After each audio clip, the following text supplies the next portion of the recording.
और इस समय युद्धपोत जेराल्ड फोर्ट पहले से ही पूर्वी भूमध्य सागर की निगरानी कर रहा है। और अब एक और महाशक्तिशाली अमेरिका का युद्धपोत इजरायल के सपोर्ट के लिए पहुंचने वाला है। अमेरिका के सामने भी अब स्पष्ट हो चला है कि इजरायल के पक्ष में खड़े नहीं हुए तो ईरान, हमास और हिजबुल्लाह के साथ मिलकर इजरायल को बड़ा नुकसान पहुंचा सकते हैं।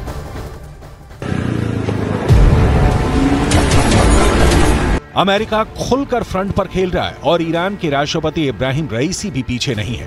कहा जा रहा है कि अमेरिका इजरायल और सऊदी अरब के बीच दोस्ताना संबंध स्थापित कर ईरान को अलग थलग करना चाहता था। ईरान इस वक्त जिस हमास के समर्थन में उतरा है उसकी आवाज बंद करना चाहता था, लेकिन इस बीच ईरान ने खेल खत्म कर दिया। हमास ने इजरायल को घर में घुसकर मारा और अब इजरायल हमास को उसके घर में घुसकर मार रहा है। अमेरिका इस काम में इजरायल के साथ खड़ा है। अमेरिका के रक्षा मंत्रालय का कहना है कि हिजबुल्लाह या ईरान को हमास से हाथ मिलाने से रोकने के लिए अमेरिका ने दूसरा युद्धपोत भेजने का फैसला किया है। दूसरा परमाणु संचालित युद्धपोत भेजकर अमेरिका ने हमास आतंकवादी समूह के समर्थकों को एक मजबूत संदेश भेजा है और यह सुनिश्चित किया है कि यह संघर्ष गाजा से पश्चिम एशिया के अन्य हिस्सों तक न फैले। अमेरिका युद्ध रोकने की कोशिश कर रहा है या युद्ध भड़काने की सूरत में इजरायल के समर्थन के बहाने ईरान को हमेशा के लिए खामोश करना चाहता है। ये तो एकदम सीधी सी बात है। जो 2 एयरक्राफ्ट कैरियर अमेरिका ने इजरायल भेजे हैं, भूमध्य सागर में उनकी तैनाती युद्ध वाली कहानी ही बयां करती है।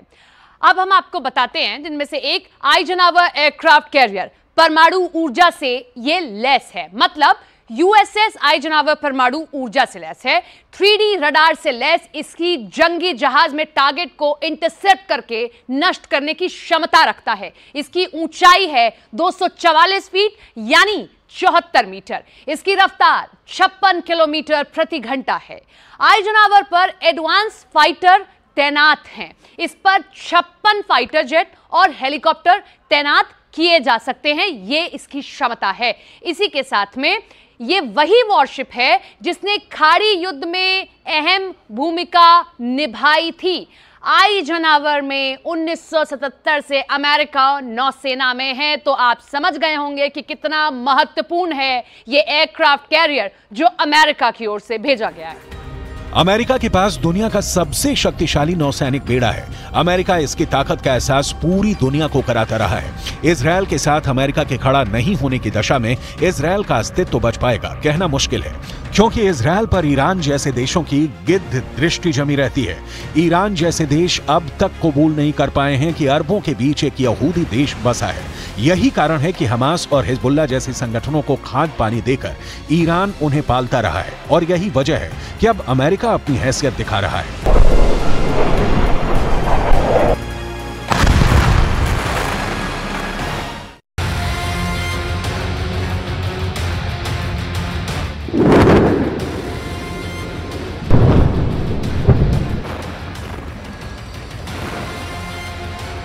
एयरक्राफ्ट कैरियर आइजनहावर के पहले अमेरिका ने जेराल्ड फोर्ट को भूमध्य सागर में उतारा। इसके बारे में हम आपको बताते हैं। परमाणु ऊर्जा से चलने वाला जेराल्ड फोर्ट 76 मीटर ऊंचा है।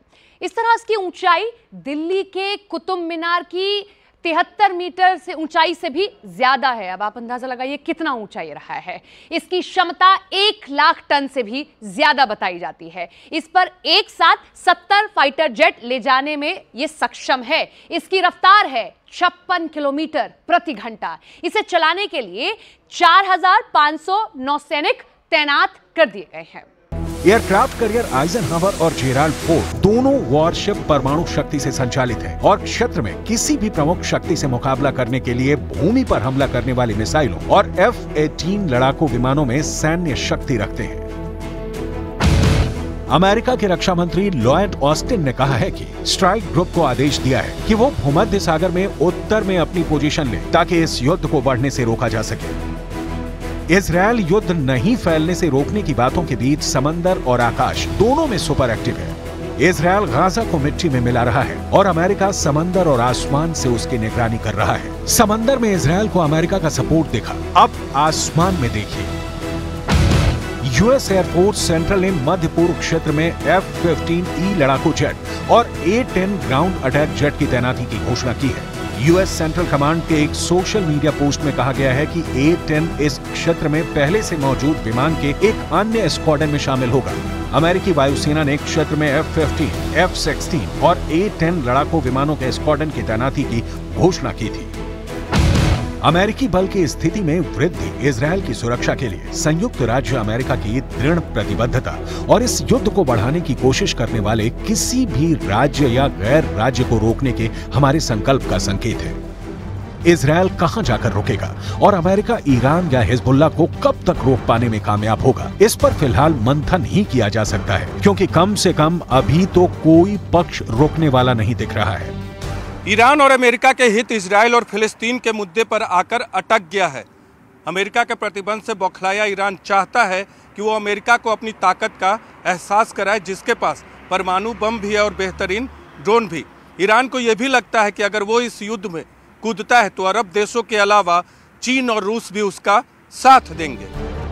ये सही है कि ईरान अमेरिका से टकराया तो जंग होगी, वो रूस यूक्रेन महायुद्ध से भी बड़ा, विनाशक और मौतों वाली होगी।